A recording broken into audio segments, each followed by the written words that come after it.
Morena, name's Fano. It's Friday in the workshop. It's been a busy week, a little bit disjointed. I've got a number of jobs going on all at the same time. But I thought I'd better check in. We've got some cool stuff going on at the moment. Come check this out. This is the Reverend's Super. So he had a good frame and then a complete rusty shitbox otherwise. So we've just taken the best of everything. He dropped it all here in boxes and we've put together this thing, which is frickin' rock and roll. It's just like, I've got a good front end, I've got a good frame, I've got a good set of handlebars, got a good seat, got some good side pods, got a cool exhaust, and it's come together into this damn thing, which is just cool. So it's new cables, everything just to make it really nice to run, and that's just turned into a really shit hot scoop. So that's done. Hopefully the Reverend's going to pick that up this weekend and go out and enjoy some self with it. What else? We've been pushing along on the Piatti GS160. We're just sort of, it's one step forward, one step back sort of thing at the moment. Just waiting on, we need a new voltage regulator, we need the carb, the owner's going to bring those down. But I noticed this morning, I popped it off. So this Piatti engine's got a centre plug on the front, and I don't know if you're going to be able to see this. By looking down, and I just compress the shock a little bit. Do you see the front of the side pod's moving forward? And that's because it's got a centre plug. The plug comes straight out the front, and that's touching the side pod at the point we put it on. So as soon as you put any load on it, it's just pushing forward and hitting that. So that's got like an NGK plug on it. I don't know if we're going to be able to get away with maybe just like the old school Vespa plug where they have, the bronze clip that goes on. I still don't think that's going to give us enough clearance. So that's just, we'll work through it, But the other big thing that we've done this week is we've pulled the Piatti engines back. So the whole damn project came down to that. If we didn't have a piston, we couldn't move forward.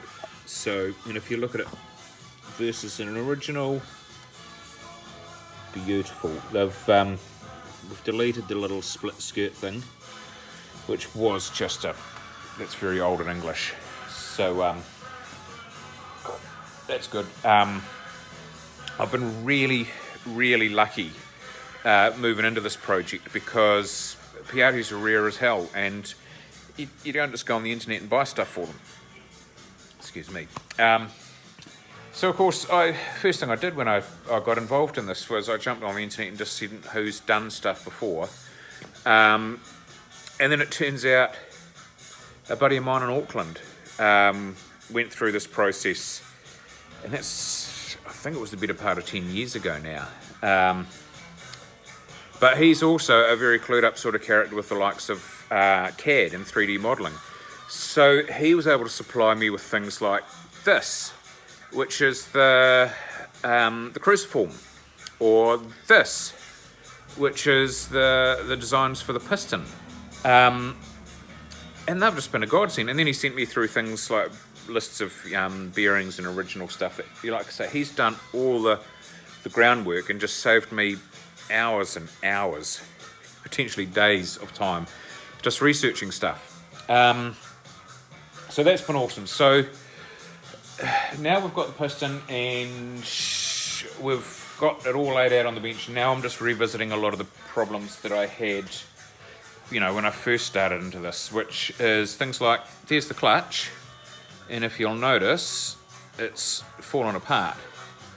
So, I chatted with Nick about it, who did it before, and he'd found a place in the States, he sent them to there, then that was rubbish, so he found a place in Auckland, and they did a really nice job. Gave me the details, I contacted them, they've changed owners since and didn't like it. So I'd forgotten about this issue. And then of course I pulled it out yesterday and it's like, crap, what am I going to do? Went up and saw my engineer who's going to make me 2 new cruciforms, and waved that at him and just said, what the hell am I going to do? And he's just like, oh, you go to the place in Upper Hutt. Just like, so he sent me to a place in Montgomery Cres, turned up there and I showed them that, and they just went, yeah, how many did you want? I'll have 2, please. So it'll be a modern material that's bonded to it, but that's just going to be, outlive the life of me and the bike anyway. So, and other than that, I've just been, there's a bunch of weird bearings through it. They all exist, but nothing's run of the mill. Hang on, this is my sheet that I've been working on today, and if I run you down it, I want you to pay attention to things like there are metric bearings and imperial bearings on the same damn shafts. So this thing was made by Cycle Master in England, I believe.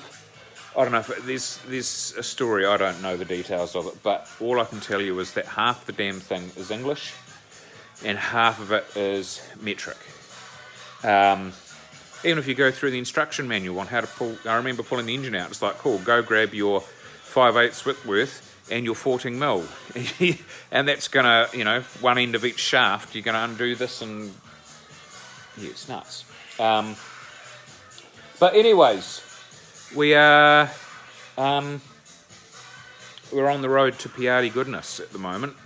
So yeah, we're gathering all the parts that we need before we even start going ahead.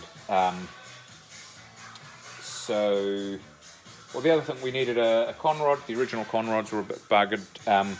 Nick put me on to the Yamaha YB125. Has mostly the same dimensions, but we're going to have to do a little bit of crazy stuff. So this is the crankshaft, and if I whip that off for you.